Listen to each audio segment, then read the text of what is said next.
हरिओम रावत कहते हैं कि गुरुजी को प्रणाम। सुना है कि कृष्णमूर्ति जी कहते हैं न योग करो, न ध्यान करो, न जाप, न कोई विधि, देखो और जाग जाओ। कृपया कुछ कहें।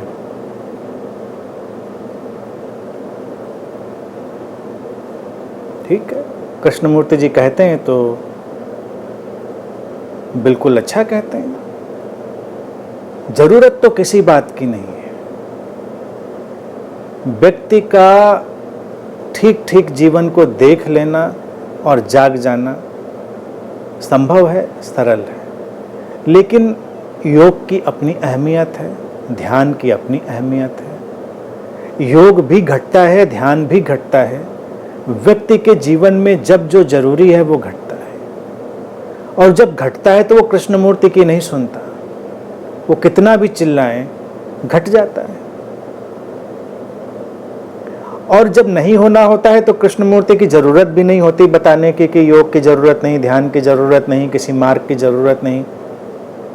तो कृष्णमूर्ति केवल बात समझा रहे, बात को समझे।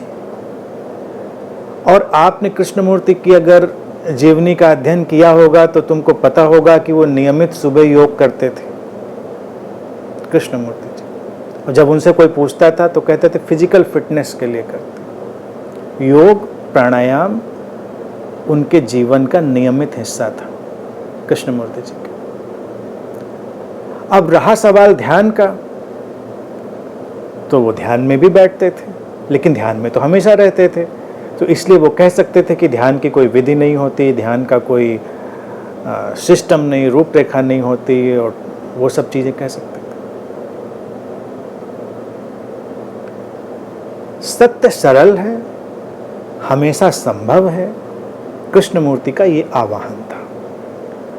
उनका जो सबसे महत्वपूर्ण योगदान था वो था व्यक्ति को किसी भी तरह की जड़ता से मुक्त करके, किसी भी तरह के बंधन से मुक्त करके उसको अपने पैरों पर चलना सिखा दिया जाए। बैसाखी नहीं चाहिए। तो ये तो किसी को भी समझ में आएगा कि बैसाखी नहीं चाहिए। मानसिक बैसाखियां खतरनाक होती हैं, परेशान करती, पीड़ित करती। लेकिन इसको देख लेना कि मानसिक बैसाखी है, उससे मुक्ति है। अब देखे कैसे कोई कि ये मानसिक बैसाखी है, इसके लिए भी उसको काफ़ी काउंसलिंग की ज़रूरत होती है। जैसे कोई व्यक्ति देखिए जब साइकोलॉजिकल इलनेस के ट्रैप में पड़ जाता है तो उससे जो छुटकारा है, तो मोटा मोटा बैठकर कोई भी साइकोलॉजिस्ट कह सकता है, मैं भी कह सकता हूँ, अरे सब तुम्हारा इल्यूजन है, नथिंग इज रियल, बस बात को समझो और बाहर हो जाओ। व्यक्ति को लगेगा भी कि हाँ बिल्कुल मैं एक मेंटल ट्रैप में हूँ और मुझको ऐसे ही बाहर हो जाना चाहिए। लेकिन ऐसे बाहर होने के लिए उसकी बड़ी काउंसलिंग करनी पड़ती, बड़ा समझाना पड़ता है, सिस्टमैटिक मेथड से उसकी जो सारी बातें हैं उनको स्पष्ट करना पड़ता है।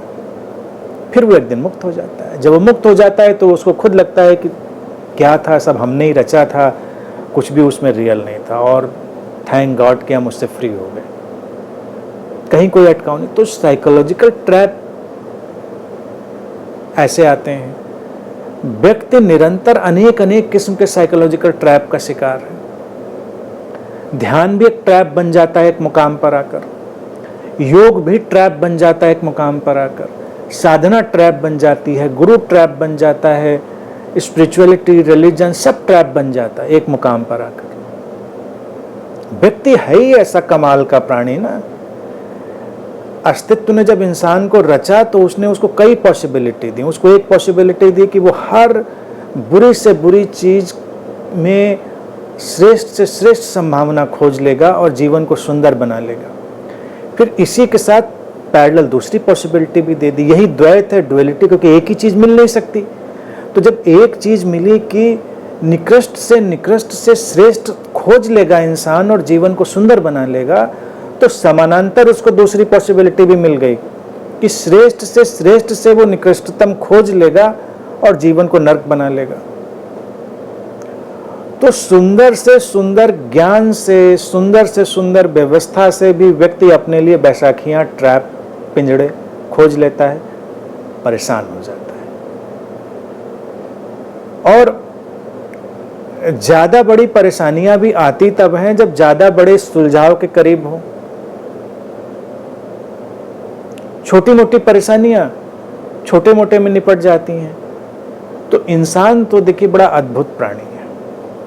तो कृष्णमूर्ति जी ने थियोसॉफी में रहकर, अपने आसपास देखकर, अपने अनुभव से देखा कि कैसे लोग उलझे हैं, कैसे लोग अकल्ट के तमाम तरह की रहस्यात्मक बातों के ट्रैप में उलझे हैं, कैसे संगठित धर्मों के जाल से मुक्त होते होते एक नया संगठित धर्म बनाने की तरफ बढ़ जाते हैं।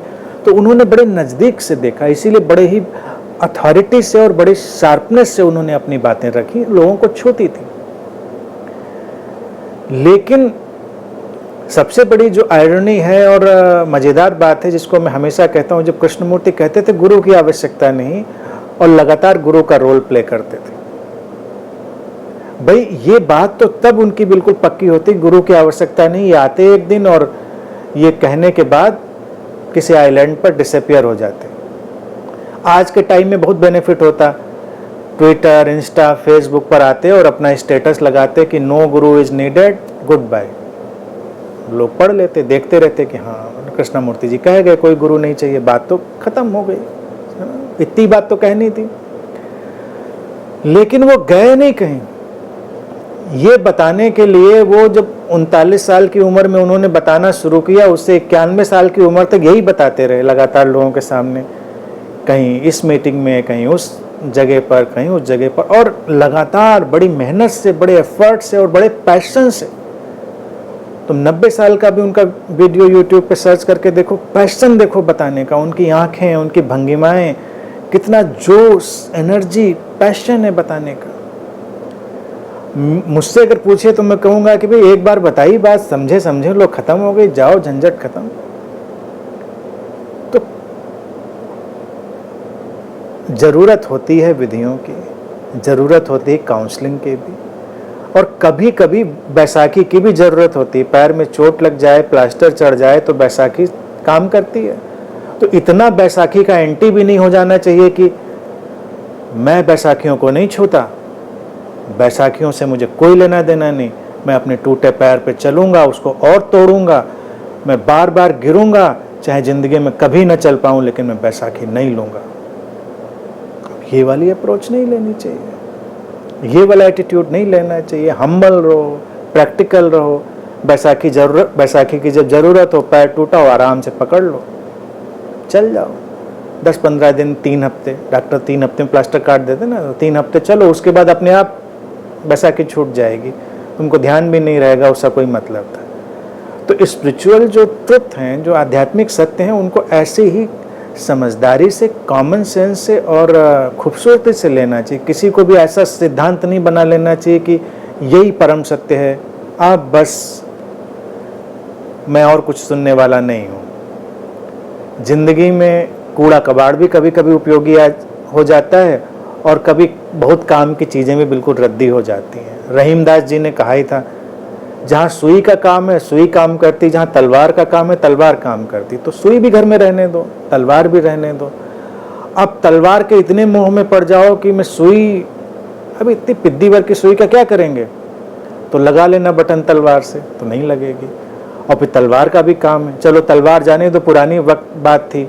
आज के टाइम में चाकू है, नाइफ है, तो वो घर में रहने दो। तो सुई से तो बटन ही लगेगी, सब्जी वब्जी काटोगे या और कुछ काट पीट करोगे तो चाकू चाहिए होगी। हर चीज़, कहने का जो सार है वो ये है कि हर चीज़ की अपनी अहमियत है। योग की अहमियत जब उसकी ज़रूरत हो तब, ध्यान की ज़रूरत जब हो तब उसकी अहमियत है, गुरु की ज़रूरत जब हो तब उसकी अहमियत है।